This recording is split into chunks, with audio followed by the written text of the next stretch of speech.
La semaine dernière, la guerre entre le Hamas et Israël a encore coûté la vie à des centaines de civils. On a vu que l'histoire... Regardez cette vidéo pour cela. Et la propagande joue un rôle majeur dans ce conflit. Aujourd'hui, je vais vous parler de l'autre ingrédient de ce cocktail toxique.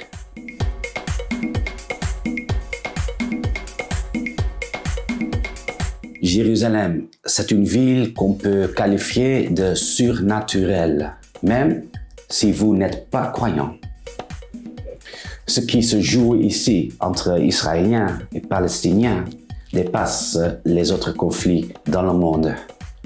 Ce n'est pas seulement une question de territoire, d'histoire et de culture, mais aussi de religion, du bien ou du mal, de Dieu ou du diable. Les pauvres Palestiniens en sont les principales victimes. Les chrétiens, les juifs et les musulmans mènent ici une bataille surnaturelle. Ils croient en une lutte épique à venir. Et beaucoup pensent que ça va se produire bientôt.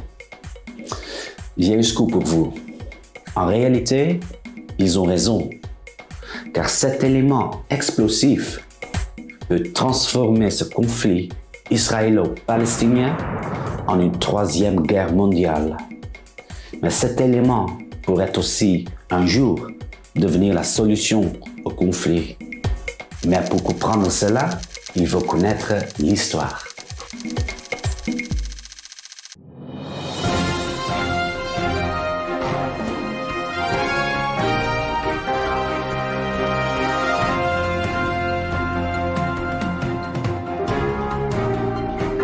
Moi, c'est Jean-Éric et c'est le journal des vieilles nouvelles, votre mise à jour hebdomadaire de l'histoire de notre futur, pour que vous aussi, vous comprendrez un peu mieux le monde.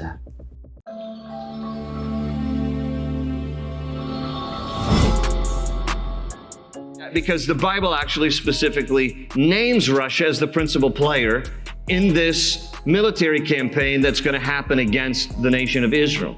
And this is significant because the second most significant player in this military campaign is Iran. We're going to see here in chapter 38. And this is very timely news because, listen, we're living in a day when I think we are seeing some of this unfold in our lifetime.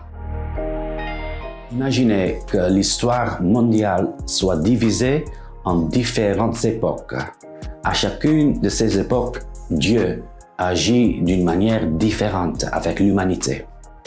Il y a 7 de ces époques et nous sommes actuellement dans la 6e, l'ère de l'Église.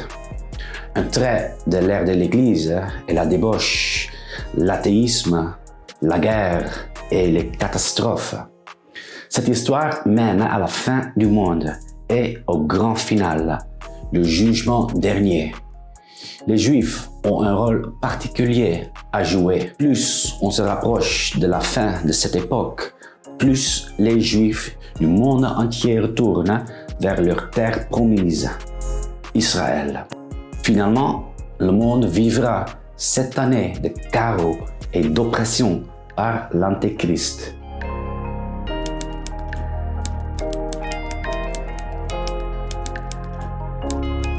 Le point culminant sera la bataille d'Armageddon, qui se déroulera en Israël. Et là, Jésus vaincra les armées maléfiques qui combattent contre Israël. Seuls les Juifs qui acceptent Jésus comme leur leader survivront. Cette théorie est populaire parmi beaucoup de chrétiens, surtout en Amérique. On les appelle les chrétiens sionistes. Jérusalem est pour eux l'épicentre, car c'est là que Jésus reviendra. Après quoi, les armées des ténèbres et de la lumière se livreront une dernière bataille épique.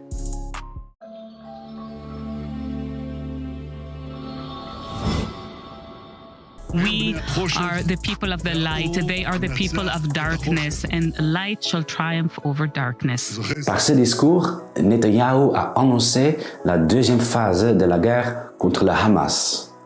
Il a appelé cela l'accomplissement de la prophétie d'Isaïe. Cela confirme ce que pensent de plus en plus de chrétiens sionistes. Nous vivons la fin des temps. Et pour eux, la prophétie d'Isaïe est une source importante. Mais l'histoire aussi est une preuve pour eux.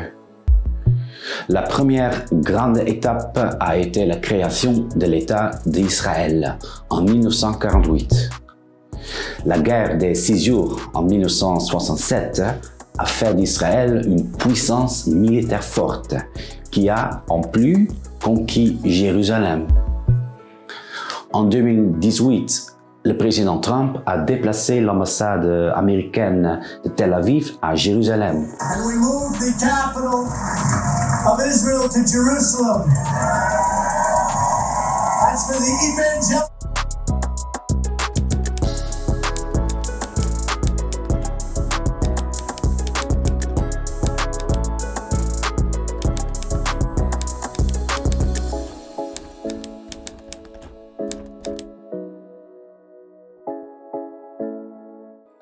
Pour mieux comprendre le christianisme sioniste, il ne faut pas nécessairement remonter à Jean ou Isaïe. Voici Cyrus Scofield. Il est l'auteur de la populaire Bible de référence Scofield de 1909. Il a ajouté des commentaires à la Bible protestante du roi Jacques Ier.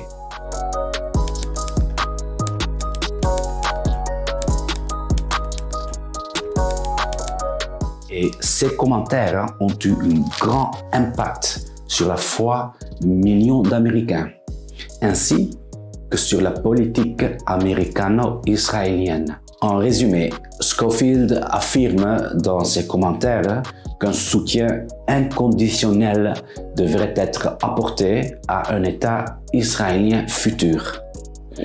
Car avec ce soutien, la fin des temps se rapproche.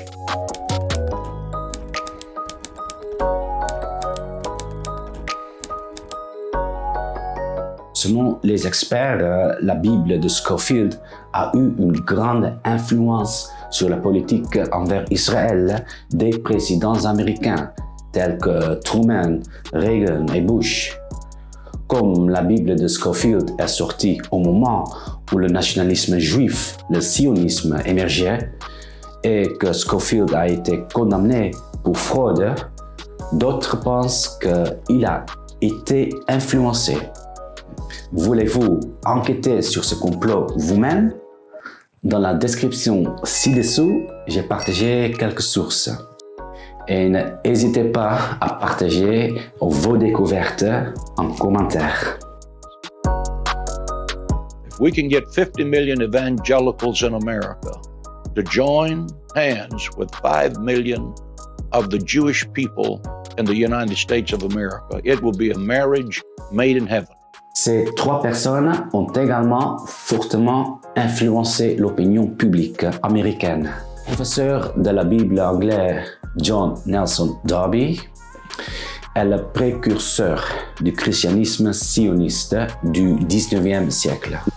Hal Lindsey a écrit des livres que des millions d'Américains ont lus à partir des années 70. Une étude de 2022 montre que la moitié des chrétiens américains croient que nous vivons maintenant dans la fin des temps. La fin des temps que Lindsey décrit dans ses livres. Le célèbre pasteur et chrétien sioniste Billy Graham a eu une grande influence sur presque tous les présidents américains depuis la création d'Israël.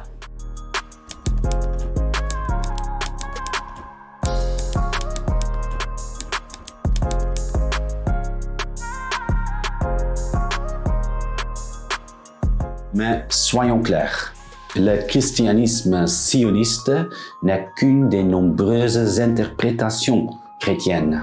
D'autres chrétiens, comme les catholiques et les orthodoxes, lisent les prophéties de la fin des temps d'une manière différente.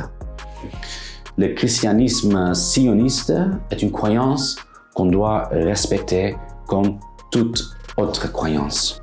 Ces croyants se voient comme des gens ordinaires qui défendent à leur jeu la bonne cause, le peuple de Dieu.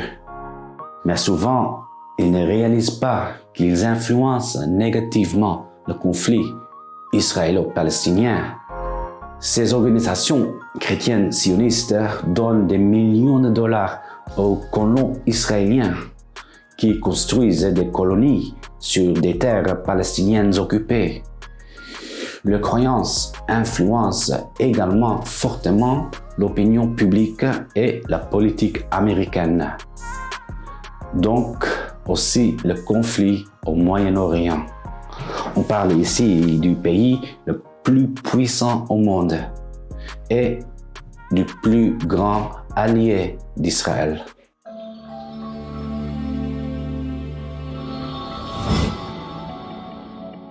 Le cheikh égyptien Safar al-Hawali en est conscient. Il dit « Le sionisme chrétien est actuellement un gros problème car il a une grande influence dans le pays le plus puissant du monde.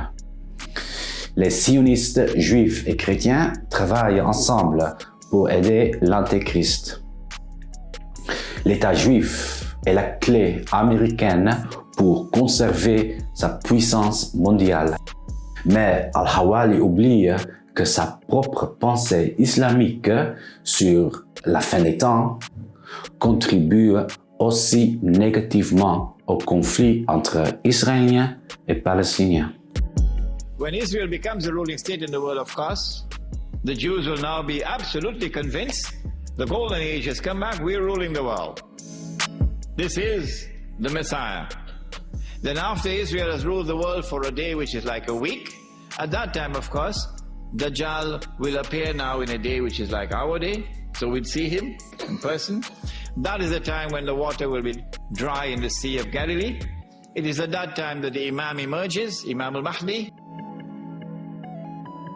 Comment beaucoup de musulmans voient-ils la fin des temps? Le monde est un lieu de chaos avec de grands tremblements de terre, de l'athéisme et des hommes qui s'habillent comme des femmes et des femmes comme des hommes. Les Arabes viennent de conclure sous la direction d'un Juif un accord de paix de 7 ans avec les Romains. Mais ensuite, une grande armée musulmane avec des drapeaux noirs de Iran annonce la phase suivante. Le Mahdi apparaît sur un cheval blanc. Il est le guide juste, un descendant du prophète Mohammed et une sorte de messie. Le Mahdi rejoint l'armée musulmane. En même temps, le prophète Jésus revient aussi sur terre.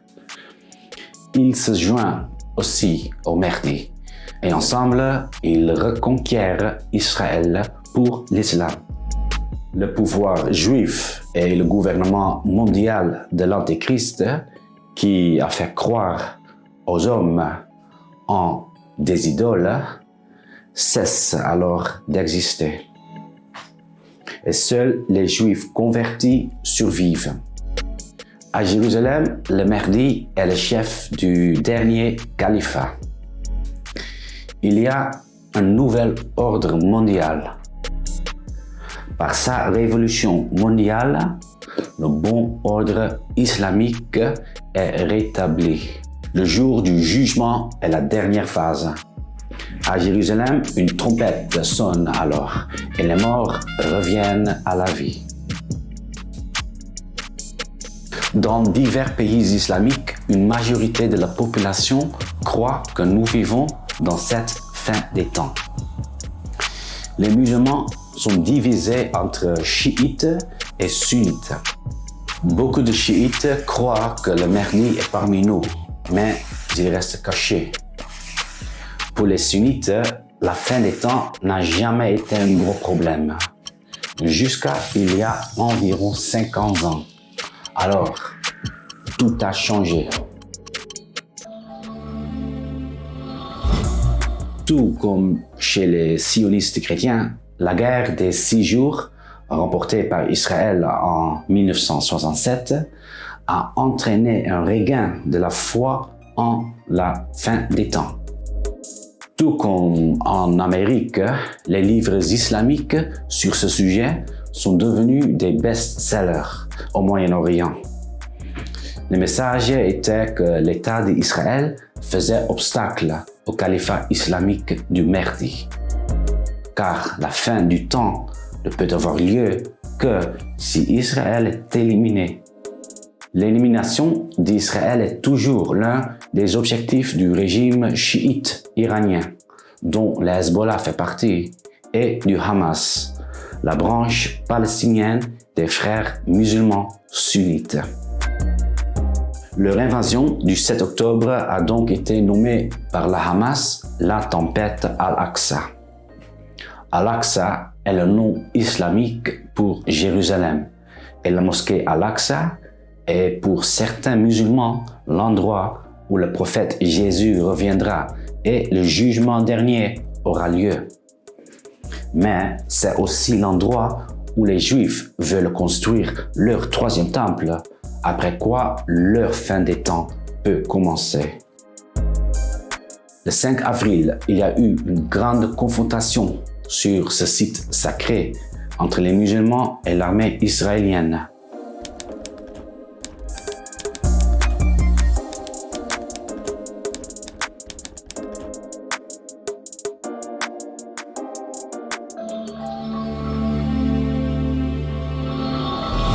En 1979, il y a eu la révolution iranienne.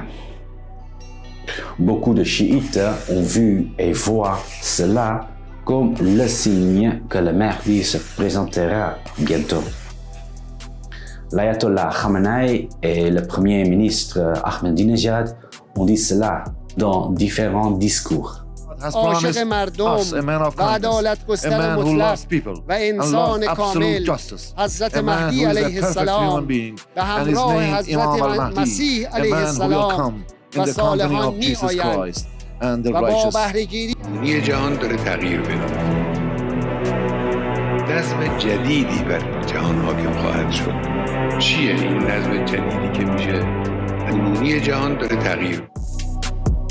En même temps, ils ont dit que le sionisme juif et chrétien serait alors éradiqué. La même année de la Révolution, en 1979, le groupe de Al-Utaibi a attaqué la mosquée de la Mecque. Ils voulaient ainsi accélérer la fin des temps.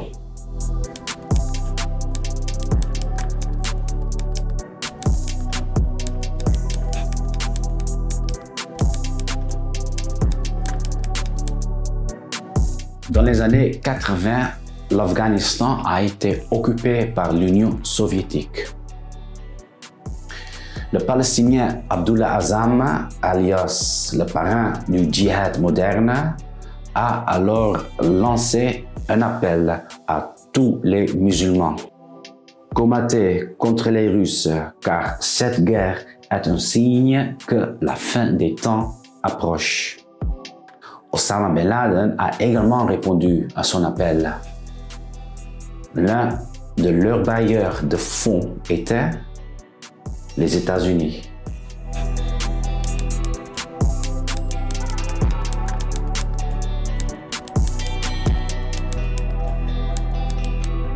C'est ainsi que Al-Qaïda est né.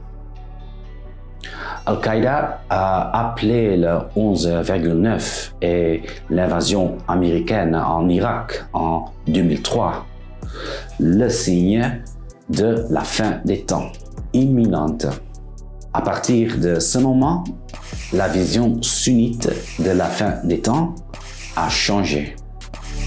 Les livres et les sermons qui reliaient l'actualité à la fin des temps sont devenus de plus en plus populaires. Les prédictions sont devenues plus actuelles car ils ont établi de nouveaux liens. L'ennemi principal de l'islam était croisés sionistes chrétiens et l'Irak était l'épicentre de cette lutte. Vous souvenez-vous de la prédiction qu'une armée musulmane avec des drapeaux noirs d'Iran lutterait avec le Mahdi contre l'Antéchrist? Dans le texte islamique original, il n'est pas question de l'Iran, mais du Khorasan. C'est la région de l'Iran et de l'Afghanistan. Ben Laden a commencé à appeler son emplacement Khorasan et les bombes occidentales de l'Afghanistan à la Syrie correspondaient parfaitement à ce tableau apocalyptique.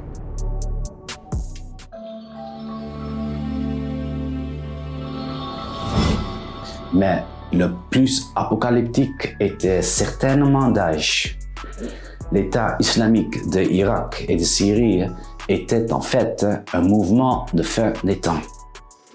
Beaucoup de membres de Daesh croyaient que la grande bataille finale est déjà en cours. Car, soyons clairs, ils ont proclamé le califat et ça, c'était le drapeau.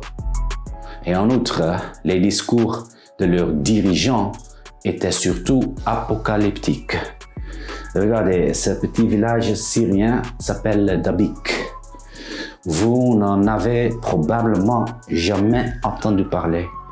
Pourtant, selon Daesh, c'était ici que la bataille finale de la fin des temps allait se dérouler avec des croisés occidentaux. Cependant, les rôles étaient jadis inversés.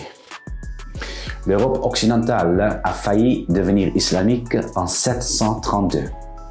Mais cette année-là, l'armée du franc Charles Martel a arrêté l'avance nordique des morts musulmans à Poitiers. 300 ans plus tard, les Francs ont de nouveau combattu contre les musulmans. Cette fois au Moyen-Orient. C'était le temps des croisades. Des dizaines de milliers de chrétiens européens ont alors répondu à l'appel du pape. Le pape leur a promis une place dans le ciel. Ils devaient reconquérir Jérusalem sur les musulmans. L'Église a prétendu que la fin des temps était proche et tout le monde y a cru. Comme vous le comprenez maintenant, la libération de Jérusalem était donc cruciale. L'islam était l'ennemi et cette guerre était sacrée. Les chevaliers templiers étaient les plus redoutables. Selon ce professeur, ils ont inspiré beaucoup de respect chez les musulmans en raison de la combinaison de leur combativité sans précédent et de leur fanatisme religieux.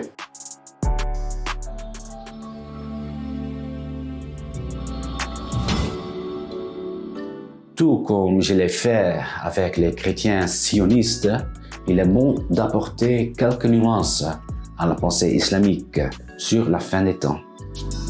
Surtout en ce qui concerne la fin des temps, il y a beaucoup d'opinions différentes parmi les musulmans. Cela est dû au fait que le Coran n'est pas un livre apocalyptique comme les révélations de Jean. Les prédictions de la fin des temps proviennent surtout d'autres sources islamiques, les hadiths. Il n'est écrit nulle part dans ces sources que l'Occident est l'Antéchrist. Non, cela est une histoire, une interprétation qui s'est renforcée depuis les années 70.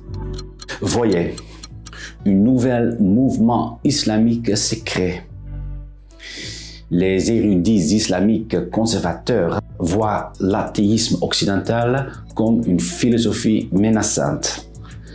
Les nouveaux médias de masse diffusent ce message. Les gens qui croient en la fin des temps diraient que les événements mondiaux actuels sont leur preuve.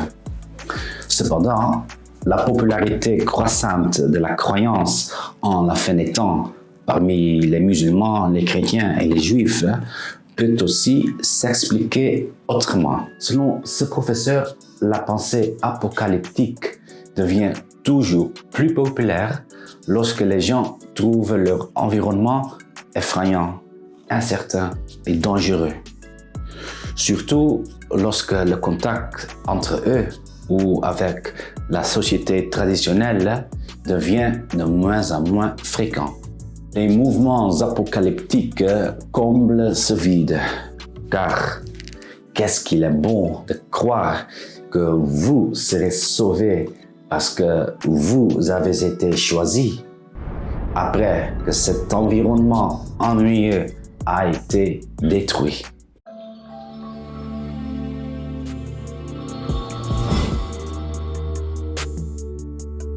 Dans la fin des temps juifs, chrétiennes et islamiques, Jérusalem est la constante. Mais cette constante qui les lie est aussi celle qui les divise. Cela ressemble à une malédiction, car c'est exactement à quoi ressemble leur point de départ et leur point final. The descendants of Ishmael are the Arab people. The descendants of Isaac, the promise that was revealed through the child Isaac, Abraham's son, are the Jewish people. There's been animosity between the children of Ishmael and the children of Isaac since the book of Genesis. And it is basically over jealousy of the promise. In a nutshell, that's really what it is. But to be more specific, ladies and gentlemen, the vitriol, the animosity, the hatred of Hamas and others like them towards the Jewish people is plain and simple. It is incited by Satan himself because anti-Semitism is Satanism. Just before the sacrifice, Allah replaced his son with a sheep, and Prophet Ibrahim sacrificed it instead. Each year during the month of Dhul Hijjah, many Muslims from all over the world travel to Mecca. These pilgrims go to Mecca. Ibrahim est le patriarche des trois religions, c'est-à-dire les religions abrahamiques. Selon les croyants, il a vécu autour de 2000 avant Jésus-Christ et il était un révolutionnaire. Il a introduit la croyance en un Dieu tout-puissant à une époque où tout le monde croyait en plusieurs dieux. Le Coran et la Bible disent tous deux qu'Abraham avait deux fils.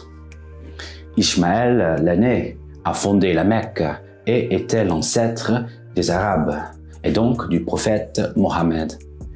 Isaac était l'ancêtre du peuple juif, et donc de Jésus. Because anti-Semitism is Satanism. Les descendants des deux frères sont donc tous deux sémites. Selon les musulmans, Ibrahim a béni les deux fils. Selon les Juifs, la prophétie de Dieu a continué seulement avec Isaac.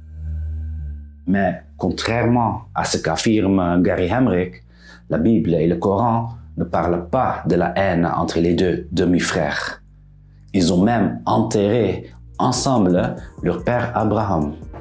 Pourtant, la façon de penser du pasteur montre bien comment les croyants transforment ce drame familial en une pensée de nous entre eux.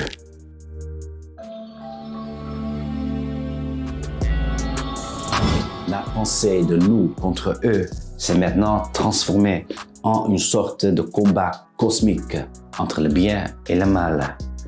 Nous pouvons passer des heures à discuter du conflit israélo-palestinien, mais c'est inutile tant que les trois religions s'excluent mutuellement dans leur vision de la fin des temps. Mais plus encore, elles prédisent tous les trois une fin violente pour l'autre. Il n'est pas difficile de comprendre que si vous classez vos semblables en un bien ou un mal cosmique, cela peut conduire à des conflits violents. Et si vous croyez aussi en une fin des temps sanglante, basée sur la peur, alors vous perdez très vite votre orientation morale. L'histoire le prouve encore et encore, que ce soit les croisés ou les djihadistes de Daesh.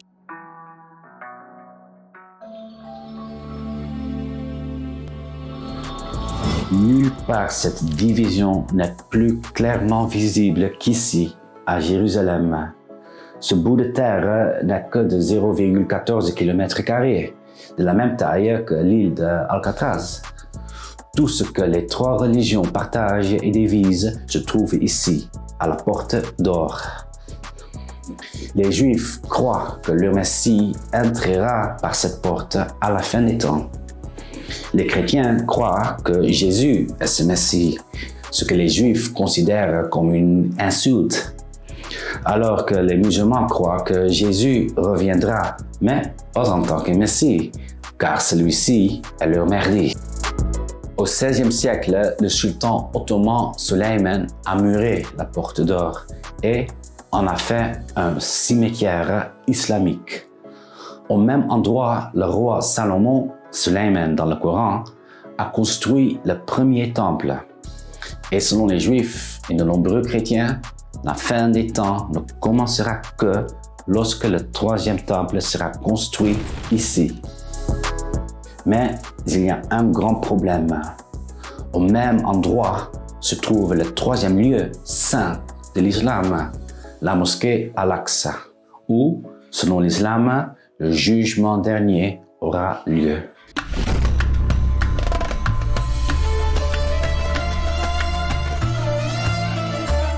Jérusalem est une histoire qui se transmet de génération en génération.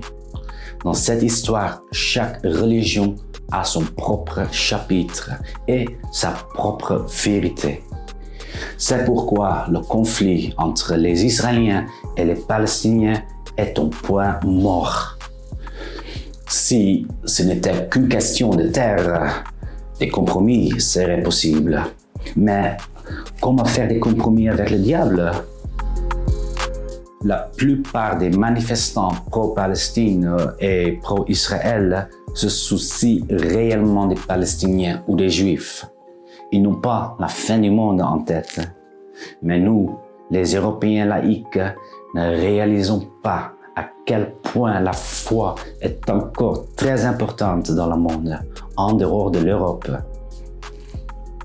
Les manifestants ne se rendent pas non plus compte qu'ils sont des pions dans une lutte plus grande entre le sionisme chrétien et le djihadisme islamique. Cette lutte aggrave le conflit actuel au Moyen-Orient et la plus grande victime en sont les Palestiniens. Le sionisme chrétien veut accélérer le retour de Jésus et soutient donc les colons juifs dans les territoires palestiniens occupés. Il prie pour la construction du troisième temple à Jérusalem, ce qui pourrait conduire à une troisième guerre mondiale. De notre côté, certains musulmans croient que la fin des temps et donc l'ordre islamique restauré ne viendra pas avant que Israël soit vaincu. Cela rend le conflit israélo-palestinien apocalyptique, justifiant la violence. Car si vous croyez en cette fin des temps, pourquoi voudriez-vous encore un accord de paix avec Israël?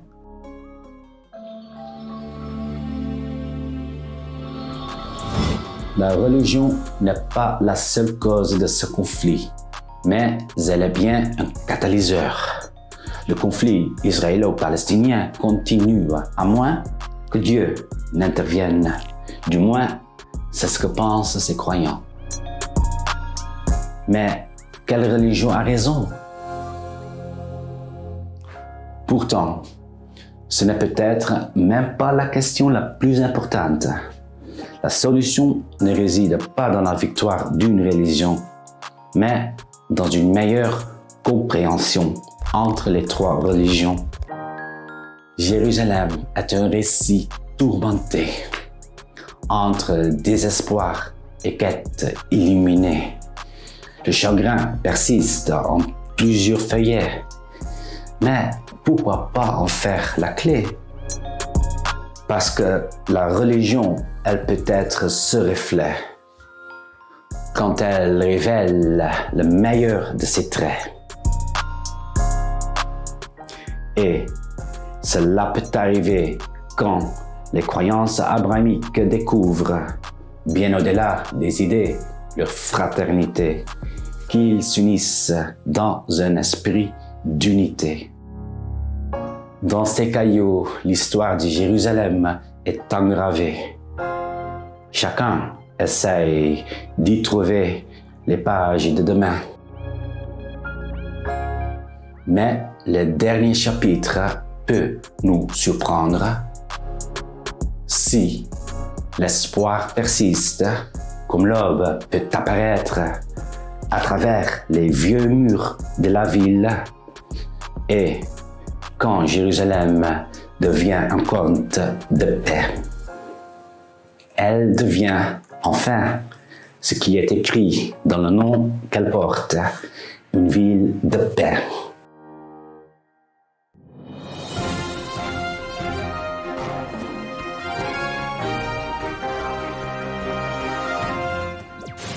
Vous trouvez cette vidéo sympa? Alors abonnez-vous maintenant à ma chaîne.